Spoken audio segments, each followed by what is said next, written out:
Democratic State Representative James Talarico of North Travis County, Austin area. Thank you so much for joining us. We appreciate it.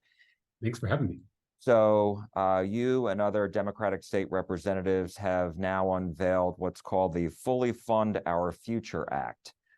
So talk to us a little bit about this. How much money does this cost, and can the state afford this? So before I was a legislator, I was a public school teacher. I taught 45 kids in one classroom, and I was a middle school teacher. So that's 45 middle schoolers in one classroom. There weren't enough seats for all my students. And so I had kids sitting on the air conditioning unit in the richest country in human history, in one of the richest states in that rich country, kids sitting on the air conditioning unit. Texas is 43rd in the nation in per student education funding. Texas schools are $40 billion behind the national average, and Texas teachers are making less than they did 10 years ago. We have a school funding emergency in this state, and it is the fault of our state government. So we're introducing the Fully Fund Our Future Act, which will catch Texas up to the national average in per student education funding. It'll give every Texas teacher a $15,000 pay raise. It'll hire more counselors, lower class sizes, and fund more programs for more students. We should pass this plan instead of a private school voucher scam that will siphon off billions of dollars from our already underfunded public schools. So how much does this cost totally, what you are proposing? So Texas is $40 billion behind the national average in per student education spending. Our plan will get Texas to the national average. And so, I mean, is there a total cost of this bill? I mean, when they do a fiscal note, what's that number going to be? That is filling that $40 billion gap. So it's catching our state up to the national average in per student funding. And so how does this compare to what the state is currently spending? I mean, obviously, the state Senate passed its version of a school public financing bill last week. And so how does it compare as far as how much more are you coming in from what they do, or from where, the total budget is now? Well, Greg Abbott is trying to bribe the Texas legislature to pass his private school voucher scam, and he's offering crumbs to our starving schools. The Senate school finance bill is laughable. It doesn't even catch us up to inflation. It doesn't even catch us up to 2019 levels. It is wholly inadequate for the needs in our schools across our state. Our plan, the Fully Fund Our Future plan, will take care of our neighborhood schools. It'll fully fund our schools and our teachers and our students, which is what we desperately need in communities across Texas. So if I hear you correctly, this will mean that the state spends $40 billion on public schools. I'm just trying to, figure out the correct. That's right. So we have, as a state, we have $46 billion sitting in our state's bank account, just gathering dust. It's a surplus and our rainy day fund, $46 billion. We're proposing that we take $40 billion of that and invest it in the next generation so that we can all thrive, so that our economy can thrive, and ultimately so that our democracy can thrive. And you're saying that the state can sustain this not only for this budget, but future budgets. That's exactly right. Again, this is not unachievable. Texas is 43rd in the nation in per student funding. All we're asking is that we use some of that historic surplus to get Texas to the national average. One day I'd like to see Texas lead in public education. I want to see us number one. But if I'm working with Greg Abbott and Dan Patrick, I'm going to try to get them at least to the national average. You mentioned you want to increase teacher salaries, and this gives teachers a raise. The legislation I saw filed calls for a one-time $15,000 bonus. Is that wrong?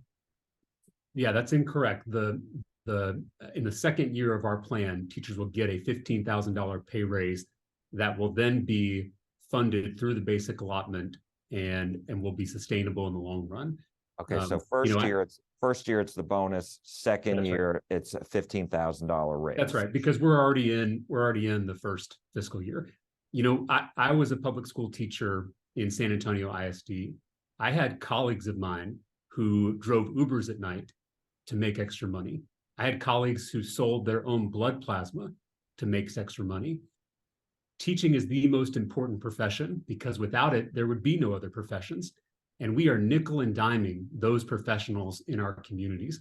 We have teachers leaving the profession at a record rate because they can't afford to be teachers anymore. So our plan will give every Texas teacher a $15,000 pay raise. It'll stop teacher turnover, and it'll keep good teachers in the classroom serving our kids in the years to come. And and you mentioned it before, the increase in the per student allotment that school districts are paid.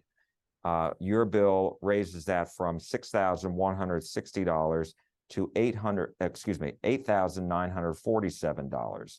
How did you come up with that figure? And is this something that how long has the state had this $6,160 allotment?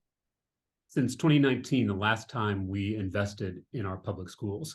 This plan will transform our public education system in the state of Texas.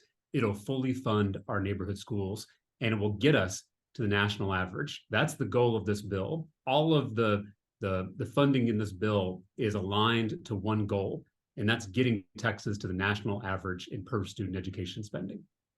And then one other thing I wanted to ask you before talking about school choice vouchers, et cetera, is the funding for adding security to the schools. This bill would do just that. How much are we talking about, and what would it go towards? Would there be certain requirements that districts have to spend on that? So the Texas legislature passed an unfunded mandate in the last legislative session requiring every school campus in the state of Texas to have an armed security guard. There is no money to fund that mandate. Our bill, the Fully Fund Our Future Act, will provide enough funding for our schools to be able to meet those security requirements coming from our state government. I think every parent in this state has one priority, which is to keep our kids safe. Lawmakers should share that priority, and we should fully fund all security requirements on our campus. That's exactly what our bill does. What is the status right now? The governor announced earlier this week that he's working with House Republicans very closely, his staff is, to get his school choice bill, what you call vouchers, passed. And so I'm wondering, we haven't seen a bill filed in the House just yet, unless it was filed this morning. And there is no hearing yet on the Senate bill that was passed, SB 1. And so I'm wondering, what can you tell us? What is the status of this right now in the House?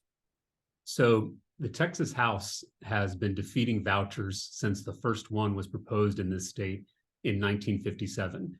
We've done it every decade since then, including in the regular session just a few months ago. I am confident that that bipartisan majority for our public schools will stay strong in this special session and any future special session. Vouchers have been dead in the Texas House since 1957, and they ain't coming back anytime soon. And I mean, are you saying that based on your conversations with House Republicans? I mean, where do things stand right now, as far as you know?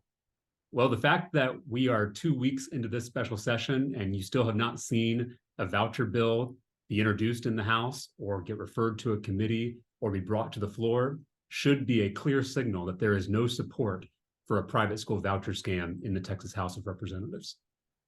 My last question to you, and I appreciate your time, and that is your Fully Fund Our Future Act dead on arrival in the Senate and even in the House? It shouldn't be. Our number one priority as lawmakers should be protecting our kids, investing in our kids. This is what we need. We need $40 billion just to get to the national average in per student education funding. Just to catch teachers up from inflation, we've got to give a $15,000 pay raise. That's how deep in the hole we are. That's what Greg Abbott has done for the entirety of his term, underfunding public schools in communities across our state. We're putting forward this plan because it's what we need. It's what our students need. It's what our teachers need. And it's what our state ultimately needs. Are you working with Republicans to get it passed? every day we are talking to our Republican colleagues who support public education. We just filed this bill this morning, and we're hopeful that we'll get bipartisan support for this proposal. Democratic State Representative James Talarico, thank you so much. We appreciate it. Thanks for having me.